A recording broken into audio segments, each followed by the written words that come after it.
안녕하세요. 지난번에 이제 산재 신청을 했을 때 휴직을 해야 되는지 이런 부분에 대해서 말씀을 드리면서 이 휴업급여를 어떻게 하면 조금 더 많이 받을 수 있는지에 대해서 말씀을 드렸는데요. 오늘은 이 산재가 승인된 이후에 휴업급여를 신청을 했는데 불승인이 되거나 이런 부분에 대해서 말씀을 드리려고 합니다. 우리가 산재가 승인이 되면은 병원비에 해당하는 요양비를 받을 수가 있고, 그러니까 요양하는 기간 동안은 이제 회사에 못 나갈 수 있기 때문에 휴업급여를 받을 수가 있습니다. 평균 임금의 한 70% 정도 받을 수 있는데, 실제로 이제 보상을 받아보시면은 이 휴업급여가 차지하는 비중이 굉장히 큽니다.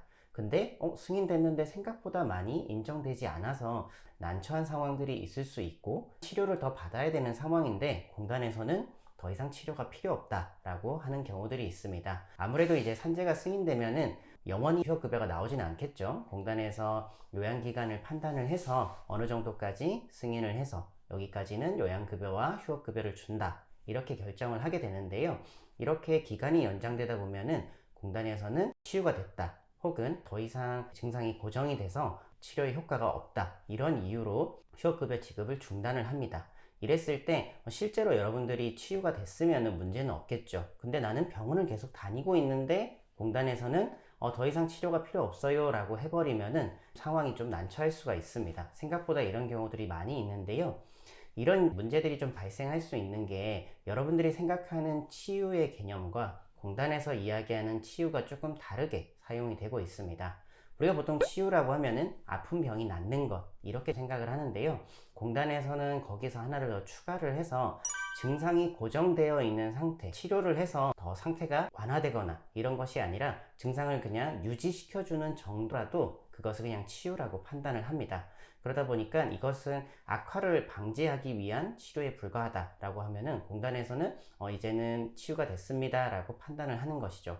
그래서 그 시점 이후에는 휴업급여가 지급이 되지 않습니다. 그럼 이제 이런 부분에 대해서 어떻게 대응을 해야 되는지 살펴보도록 하겠습니다.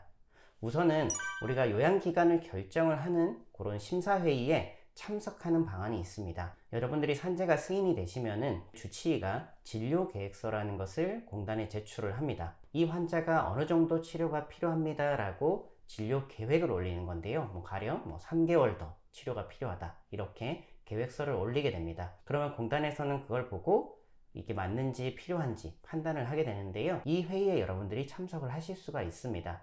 근데 사전에 일정을 이야기를 해주지 않기 때문에 여러분들이 미리 공단 담당자에게 이야기를 하셔야 됩니다. 저 진료계획 올리고 나서 자문의사 회의에 참석하고 싶으니까 일정 잡히면 꼭 말씀해 주세요 라고 공단 담당자한테 이야기를 하면은 보통 한 일주일 전에 알려줍니다. 그래서 여러분들이 자문의사 회의에 직접 참석을 하셔가지고 요즘 어떻게 치료를 받고 있는지, 어떻게 좀 요양을 하고 있는지, 건강 상태는 어떤지, 이런 부분에 대해서 이 서류로 확인되지 않는 부분들이 있기 때문에 직접 가셔서 말씀을 하시는 것이 좋습니다. 근데 이렇게 피력했음에도 불구하고 요양기간이 종결되는 경우들이 있습니다. 이럴 때는 결국은 이의제기를 할 수밖에 없고요. 공단 내에 있는 심사 청구나 아니면 노동부에 있는 재심사 청구, 이런 것들이 가능하고요. 아니면 바로 행정소송을 제기하는 것도 가능합니다. 이렇게 여러분들이 이의제기를 했을 때는 보통 제일 좋은 것은 주치의 의견 말고도 다른 전문의 의견을 추가하는 것이 좋습니다. 진료계획을 제출하실 때 주치의는 의견을 넣었기 때문에 다른 자문의한테도 좀 물어봐서 저희 건강 상태가 어떤가요? 치료가 더 필요한가요? 이런 부분에 있어서 소견서를 받아서 제출하는 것이 가장 좋습니다.